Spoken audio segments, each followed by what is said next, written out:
we have a very strong cooperative in Jersey called the Jersey Milk Marketing Board. We've been in existence since 1955. And at that time, there were 1,000 milk producers in the island with lots of very small herds. Now, today, we have 20 milk producers. We look after about 2,750 cows in the island, milking cows. And we currently supply just over 14 million litres of milk to the dairy, 14.3 million litres to the dairy each year. The prime responsibility of the cooperative is to regulate milk supply. We're in a tiny island. It's very important that we have enough milk for our local population to drink. And in order to ensure that we've always got enough, we have to slightly overproduce. And years ago, that overproduction was about 10% of milk intake, and that used to be processed into what we call commodity milk products.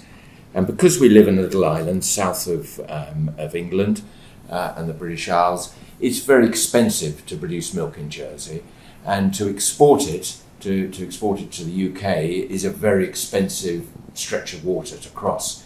So anything that went into a commodity product most probably meant that we were losing money. Then in 2009, we moved our dairy from an old site to a new site, which is right alongside our breed society, the RJ at home. So we are like a centre of excellence for dairying in the island. We're in the countryside. We work very closely side by side, and we now have a modern dairy, and 25% of our milk supply into the dairy goes into export products. We add value. Add value is everything about what we do, and we are selling dairy products to the UK, and we sell dairy products to Hong Kong, South Korea, a little bit to Japan, and that's a growing market for us. Because we regulate milk supply, each farm has a quota, and that quota is regulated by the board. And when the dairy wants more milk, and we're growing milk supply at the moment in the last 10 years since we've been to the new dairy, when they want more milk, we have an allocation of extra litres to all our farms that goes through an independent process. And it's all the farmers have the same amount of quota, or it's depending on the farm? It depends on the farm. And when we allocate more quota, it depends on whether that farm is going to invest. It depends on the historical record of meeting quota, whether if you've been below quota, then you don't have quite such a strong chance for more. It depends on the capability of that farm to produce more litres. We don't want to give more quota to someone and they can't do it. And it also depends on family succession, because we're only 20 of us at the moment. In a couple of years' time, we'll be down to 15 milk producers. And it's absolutely essential that we have a long-term milk supply.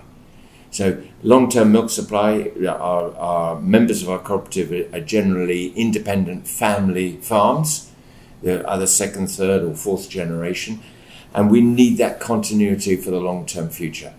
Because if we don't supply enough milk for the island, we haven't got a cow in our island home. So there's different dynamics working for us. Even we're in a very, very small marketplace, there are different dynamics that work in Jersey. And so I use the phrase that we are just custodians of the breed. We have this really, really long history. Obviously, we own our cows, and we're very proud of that. But every generation in the island is looking to hand the island herd on to in a better, a more quality environment than the previous generation. So having young people come in, and we've got a lot of young producers coming in now, is very, very exciting for us. And they're excited because we sell our dairy produce to the other side of the world. And you get a buzz out of that in Little Island. We can feel isolated at times. But when we have regular meetings and the dairy management team said, we've got another customer in the Far East or whatever, we're getting that naturally gives people some excitement.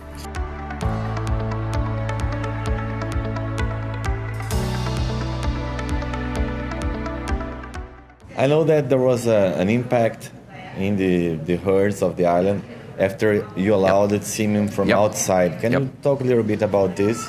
Yes.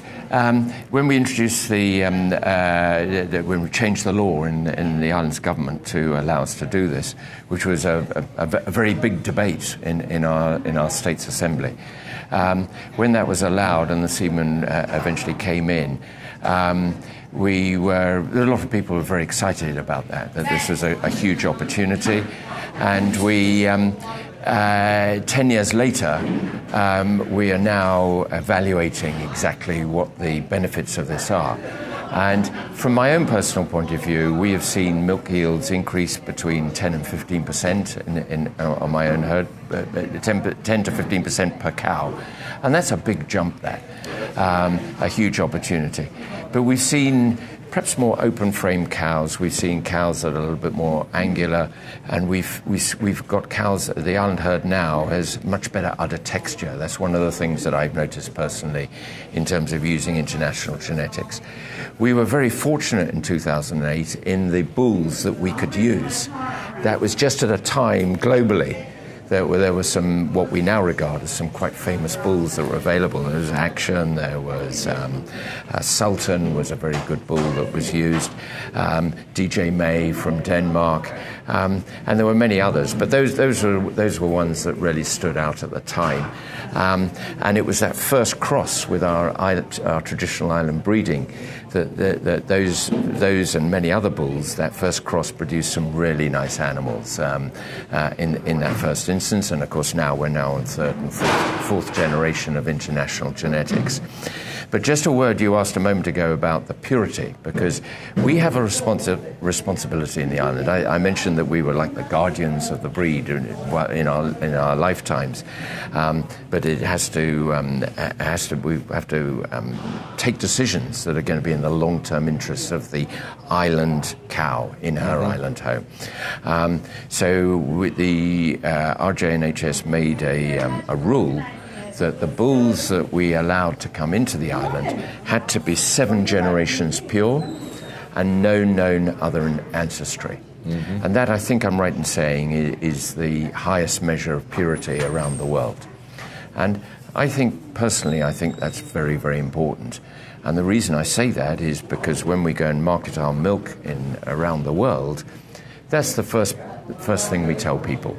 We are the home of the breed. Purity is absolutely sacrosanct for our marketing of our milk supply. And I think it's so important that those two things are joined together.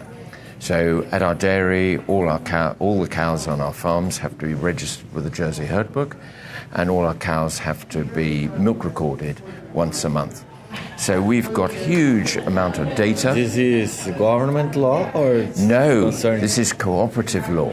Okay. This is the cooperative that makes these decisions. And yes, government are aware of this, but government want to see the industry looking after the cow for the long term. Our cow in our island is our national emblem. It's part of the island's, what we call part of the island's DNA. And whilst there are only 20 herds in the island, people look to make strong connections with the Jersey cow, and I get very proud, and all of us are very proud that we are a financial services island in terms of a global perspective. And when people go round from the island actually selling financial services, which is not the most exciting thing to do, to be able to, when you're in Hong Kong, to actually hold up a carton of milk and saying, by the way, this came from our cows and our, that's all. I use this phrase, it's about flying the flag for the island. So it's pride. The island is very proud of her cow, and we as milk producers and members of the cooperative are very proud of what we do to showcase the island, promote the island through our cow.